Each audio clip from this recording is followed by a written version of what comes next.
Hello, everyone. Today I have a special guest with me, Larry, who's owns an investment firm and is based in Chicago. Larry is a part-time professional public speaker who is currently mentoring people in the stuttering community.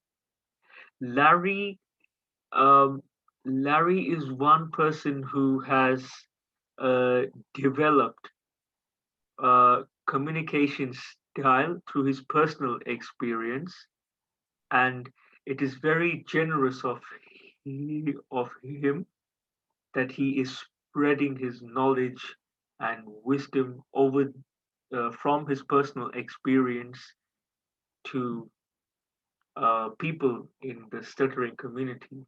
Welcome, Larry. It's nice to have you today. Thanks, Steve. Great to be here. Thanks for having me on.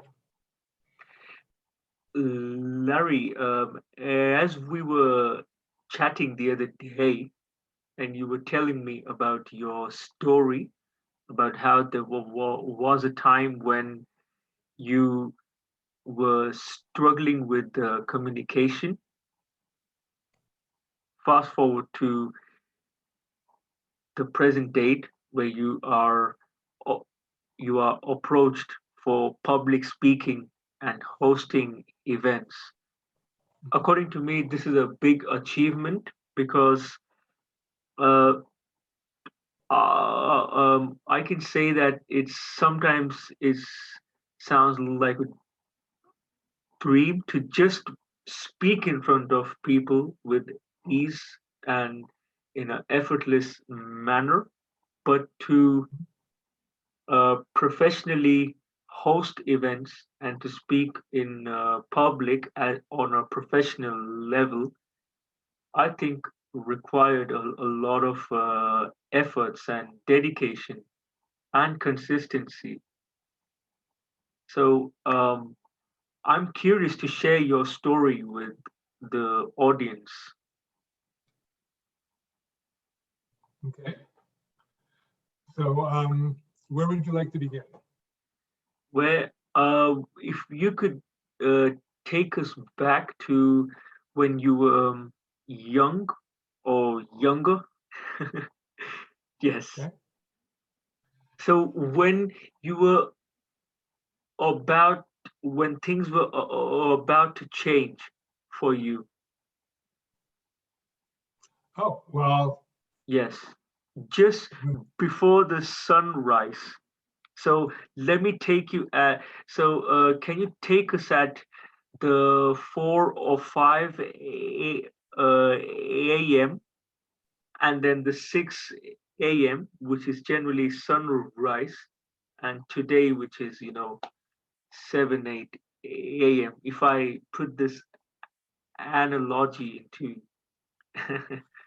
to better explain. All right. So I started all my life. I actually didn't even begin talking until the age of 4, so that's kind of weird. And I began stuttering soon thereafter. And I was a very severe stutterer. And I went to, all the big, well, not to all the big, but went to Northwestern University, which at the time was the most famous place, then University of Chicago. But, and I just had a real hard time. I mean, I was a severe stutterer, and not like you see in the King's Speech, which if I stuttered like that, I would have been just fine with it. He hesitated, he wasn't sure if he could get words out, but mine was violent. My head shaking, lips pursed, teeth clenched. I mean, I was a mess. And so in my teens and my 20s, in my teens, I was thinking, college, what am I going to possibly do with my life? Even though I always wanted to be an investment advisor, that was my hobby. It's what I always wanted to do, but I didn't think I could do it because I couldn't talk well, and I couldn't get out of words. So I really gave up on that dream, and I became a CPA, an accountant, master's in taxation, and I was an accountant for a while, even though I hated it. I hated school, I hated work, I hated myself for it. But and so I finally gave that up. Yeah, I went through, severe frustration, depressions, you name it, terrible. And then I got it. I finally kind of found my footing with working in the financial writing field, I guess you'd say. It's called here Advanced Investor Relations. And I did that for about 15 years. And then I finally got back into the investment field at the age of 47. I opened my own firm at the age of 54. By that time, my speech had improved a lot. I still couldn't really make phone calls to people I didn't know. I could make small talk, and I was actually getting pretty good at that, but I couldn't have a real substantive conversation like we're gonna have. And without changing words, without fear, without being free to be able to speak. And so I went up on my own, and after a year, I realized, wow, this is the greatest thing in the world, but I didn't have nearly enough clients. And so I said, I really need to improve my speech. More so, I really needed, more than that, in retrospect, I really needed to feel free that I could speak to people, that I could ask difficult questions. So, because, in this business, you're asking people for $1 million or more to invest. That's, it can be a challenging conversation. And you have to be able to really converse with people and connect with people. And I just couldn't really do that. So that was my goal. And how I went about it was I first realized that I could, so just going back a few years from that, I was asked to be on a board, very, very small board. And a few years later, they asked me to be the president of the board. I turned them down several times because I would have to lead meetings. I had led meetings with 2 and 3 people, but not with 20 or 30. I would have to do a little public speaking, 5-10 minutes here and there, but but nothing of this, and those were all disasters. And so I kept turning them down. I finally ended up taking it as a volunteer, and I learned something. After about a year, I walked out of a board meeting, and it just hit me. I said, you know what? I could public speak better than I could regularly speak. So I'm just going to throw away how I speak, and I'm going to just do this public speaking thing that I developed, which at that time was just phrasing. It's just phrasing. And I was certainly not a perfect speaker then, but they kind of helped me get through these little speeches that I had to do. And that got me going. That started it, because then I began watching broadcasters. I would watch the Today Show, Matt Lauer, before he had his little problems. And I began watching and seeing how he spoke and how he related. And if you watch tapes of Matt Lauer, you'll see him do what I'm doing with my hands, And he emphasized the words. I go, oh, that's interesting. Probably no other broadcaster does that, but I'm going to start doing that. So I began emphasizing the words. Of course, I noticed later that all broadcasters emphasize words to make it more compelling. But I realized for me that it helped me breathe because it used up my breath. So I just completely relearned how to speak. And I call that breathe, emphasize, phrase. And I can go into that another time. And then after I did that, I realized, well, okay, so I got pretty good speaking mechanics now. I speak like someone like a professional speaker, but there's all kinds of things going through my mind that are holding me back. And so I had to address the psychological aspects. And then I had to go at situations. And I had to really think how all that melds together and get out there. And I had to make my way of speaking automatic, so I don't even have to think about it.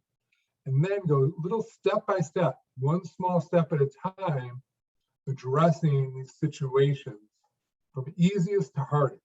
And the hardest was, can you guess? You guess what my hardest situation was I had to address? At the top Let of me my guess. Uh, Phrasing? the hardest thing for me was to say my name, Oh, okay. to say my name. And I think that's true for a lot of people who stutter, Yes, it is. right? And so that's what I really, so that alone was like a 3-month project. And so just as I had a hierarchy of steps to improve my speech going after situations, I created a hierarchy just for saying my name. And once I got through with that, and that's a whole podcast in itself. Once I got through with that, I said it was like the world changed for me. And I think the reason the world changed is I no longer felt the need to hide my stuttering. I felt I was just free. I could be myself. It really wasn't the end of my stuttering entirely. And you don't see me stutter now, but believe me, once in a while it just kind of pops up and I'll just kind of laugh about it, and I'll catch it, getting off track a little bit. But so I don't think you're ever done with it, particularly when you're when you're a mature adult, because it's so ingrained. And if I'm like in a foreign country or people are talking real fast or I'm not familiar with a situation, little things can pop up. But I'm pretty much free to say what I want to whomever I want, whenever I want. So that's the overview of the whole thing. Does that help? Definitely, Larry. I think what happens is I read this somewhere, that if you were born poor and if you die poor, then uh, it's probably your fault. So I think if we were born with it, with stammering or stuttering, it's our duty and our responsibility to take ownership and do something about it. Connect with people, read books, join public speaking communities, and go out there and take more risks. And for sure, like Larry's experience, is going to be as rewarding as it gets. Yeah, I have never, I mean, in truth, this is, whereas I thought stuttering was a curse to me all those years, now that I've worked through it, it's really become my greatest triumph. And now my new mission is to help other people who stutter. And so I talk to people all over the world.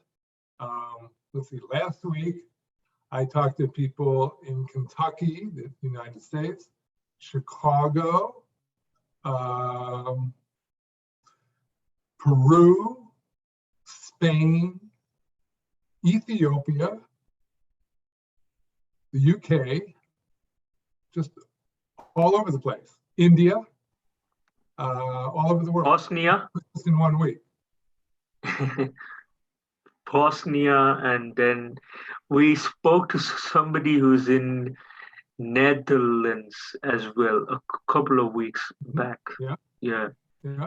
So I mean, it's it's true that we all can make the change. We all can transform, and Larry is a big example of that. Thank you. You could be the next person who can, change your communication and eventually change your destiny, your life, if you are willing to take this ownership.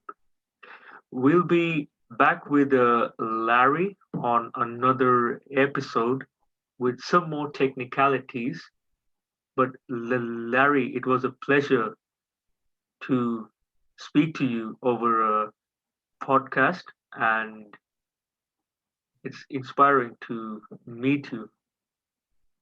Great to be with you, Khurshid. We'll talk soon. Yeah, thank you. Thank you.